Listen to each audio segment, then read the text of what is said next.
খুলনা আসার পর বাচ্চাদের নিয়ে কোথাও যাওয়ার কোনো সময় হয়ে ওঠেনি। তো এটা ছিল আমাদের কোনো এক শুক্রবারের ব্লগ। খুলনা আসার পর আমার বড় বোন আসছিল। তো আপু বলল যে চল ওদের নিয়ে একটু ঘুরে আসি। আমার বাসার পাশেই তো ওয়ান্ডারল্যান্ড, তো ওইখানেই চলে গিয়েছিলাম ওদের নিয়ে। বড় বোন, ছোট বোন, আমার ছোট বোন আমার সাথেই থাকে, ও পড়াশোনা করে। আমার ছেলে মেয়ে, আমি, আমার হাজব্যান্ড সেদিন অফিস ছিল, ও আসতে পারিনি। তো welcome to my another new video. তো এটা দেখতেই পাচ্ছেন, শিশু পার্কে আছি আমরা। শিশু পার্ক কি, এটাকে বুড়ো পার্কও বলা চলে।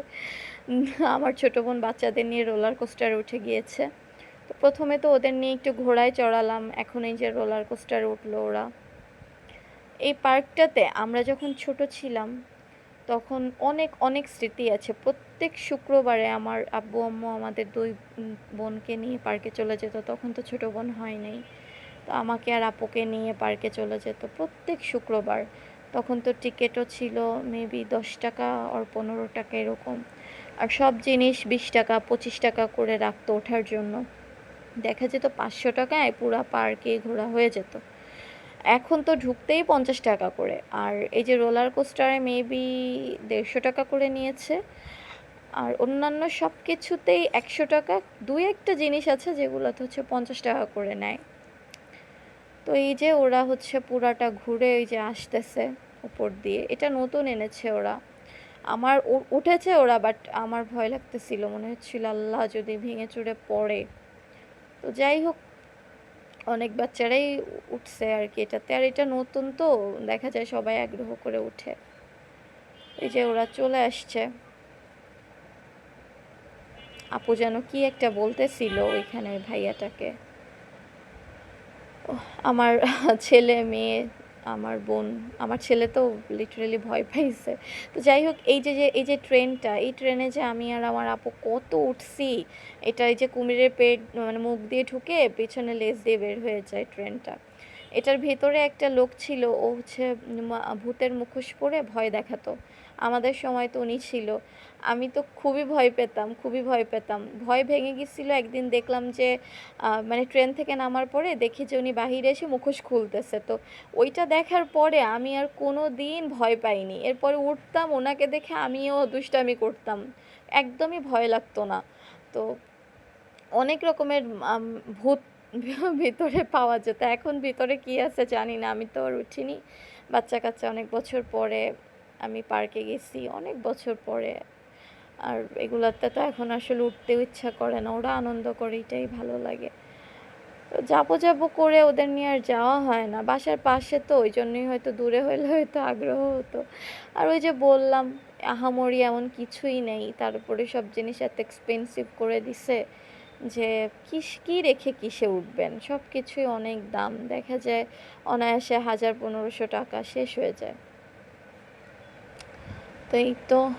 আর এটা হচ্ছে আপনার নাগরদোলা, চিনেন তো সবাই। তো এটাতে উঠতে চাচ্ছিল, উঠছে মেবি, মনে নেই, অনেক দিন আগের ভিডিও তো।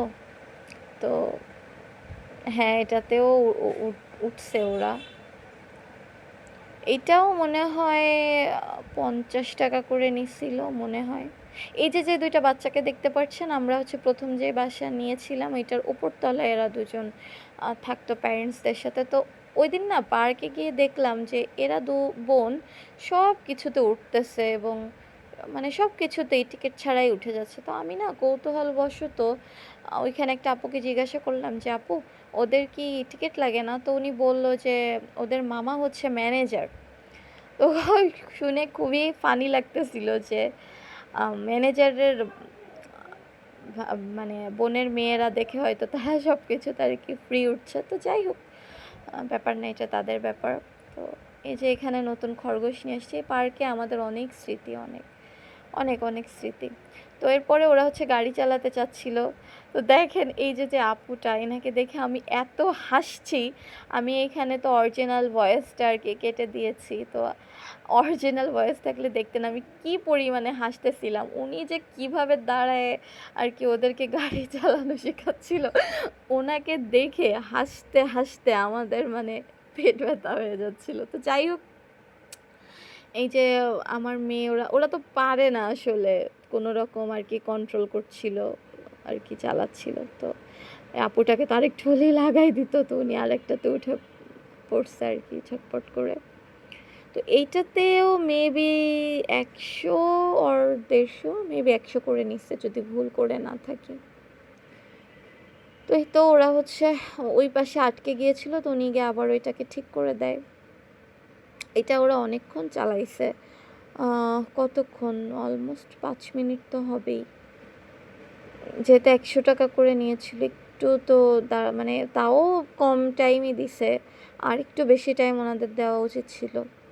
তো যাই হোক, ওখান থেকে বের হওয়ার পরে ওরা হচ্ছে দোলনায় উঠবে। দোলনায় কিন্তু আমিও উঠছিলাম ওই দিন। ওরা বলতেছিল যে তুমিও আসো, তো আমিও ওদের সাথে সেদিন দোলনায় উঠছিলাম। এই যে আমার আপু কিন্তু ওঠে নাই, আপু তো প্রেগনেন্ট, তো না হলে আপু উঠতো, আপু এনজয় করতে খুবই পছন্দ করে। তো এই যে আমি, আমার পাশে আমার বোন, আর সামনে ছিল আমার মেয়ে। ছেলেকে আর নেইনি, যেহেতু এটা অনেকক্ষণ ঘুরে ওর মাথা ঘুরে যাবে, এই জন্য ওকে আর এটাতে আমি উঠাইনি। অনেকক্ষণ ঘুরছে এটা, এটা যে কি পরিমাণে মানে হেডেক একটা জিনিস, আমার তো পুরো মাথা ঘুরে বমি চলে আসছিল। তো এখানে হচ্ছে এরোপ্লেন, এখানেও নুসাইবা একাই উঠছিল। আমার ছেলেকে তোলার অনেক চেষ্টা করছি, বাট আরহাম কিছুতেই ওঠে নাই, শুধু নুসাইবা একাই উঠছিল। এই যে ওপরে দেখতে পাচ্ছেন একটা মানে দোল, মানে এই যে যে ঘোরাচ্ছে একদম ওপর সাইডটাতে, এই পুতুল আকৃতি বাবুটাকে দেখে আমরা এত হাসাহাসি করতেছিলাম, ও প্যান্ট পরে নাই। তো যাই হোক, আমার ছেলে এখানে একটা গাছ নিয়ে ঝুলতেছিল। ও না শিশু পার্কে গিয়ে কোনো কিছু তো উঠতে চায় না, ও জাস্ট এটা ধরে ঘুরবে, ওটা ধরে ঘুরবে, এটাই হচ্ছে ওর প্ল্যান। ও যেন কী কী দেখাচ্ছিল আমাদের, আর এত মশা ছিল বাবারে বাবা, প্রচুর পরিমাণে মশা। তো আমাদের এই ওয়ান্ডারল্যান্ডে কিন্তু স্নোফল হয়, বাংলাদেশি স্নোফল অ্যাকচুয়ালি। ওরা ওই যে মেশিন দিয়ে যে স্নোফলটা রেডি করে, ওটার কথাই আমি বলছিলাম। আমরা সেদিন চলে আসব, বাট ওই স্নোফলটা দেখার জন্যেই আসা হয়নি। ওটা 6:30টার দিকে শুরু হয়, এখন হয় কিনা, ওইটা শীতকালে হয়, গরমে হয় না। তো এই যে ওনারা সব কিছু কিন্তু রেডি করছিল, মই টই দিয়ে রেডি করছিল, আমরাও সময়ের অপেক্ষা করছিলাম যে কখন এটা শুরু হবে, বাচ্চারাও দেখতে চাচ্ছিল। আর আমার বাসা যেহেতু কাছে, হেঁটেই চলে যাব। এখানে হচ্ছে আপনার একটা ফাউন্টেনও ছিল, তো এই ফাউন্টেনটা অন করে দিয়েছিল। আর এত মানুষ, এত ক্রাউডেড, মানে কি বলবো, অনেক অনেক মানুষ ছিল। তো আমরা যখন গিয়েছি তখন এত ভিড় ছিল না, বাট আসরের পর, আমরা তো আসরের সময় গিয়েছি, মাগরিবের একটু আগ দিয়ে এত এত মানুষ। এই যে স্নোফল কিন্তু অলরেডি শুরু হয়ে গিয়েছে, ওনারা অল্প অল্প করে ট্রাই করে দেন অনেকটা আর কি একবারই ছেড়ে দিয়েছিল। আর মূলত এই স্নোফলের কারণেই এত এত মানুষ, তার উপরে বিভিন্ন ব্লগার, কন্টেন্ট ক্রিয়েটররাও গিয়ে গিয়ে আর কি এগুলো ভিডিও পোস্ট করে, তো ওগুলো দেখে অনেক মানুষ আসে। তো এই যে পেছনের দিকে কিন্তু আরও একটা ফাউন্টেন ছিল, হ্যাঁ ফাউন্টেন, ঝর্ণার অ্যাকচুয়ালি। তো ঝর্ণা বলতে কৃত্রিম ঝর্ণা যেটাকে বলে। তো এরপরে সব কিছু শেষ করে যখন চলে আসবো, তখন আমার মেয়ে আবারও সেই রোলার কোস্টারে উঠবে। তো এবার ভাবলাম ঠিক আছে আমি একটু উঠি, কেমন লাগে দেখি। তো আমিও কিন্তু বুড়ি মানুষ উঠে গিয়েছি পোলাপানের মতন। আমি অনেক ভয় পাইছি সত্য বলতে। এটা তো মনে করেন কিছুই না, ঢাকায় বা দেশের বাহিরে যেগুলো আছে ওগুলোর কাছে এটা কিচ্ছুই না, জাস্ট মানে এগুলো হচ্ছে ওগুলোর ভাই বোন। তো যাই হোক, এটা হচ্ছে বাংলাদেশি খালিশপুর খুলনা অঞ্চলের রোলার কোস্টার।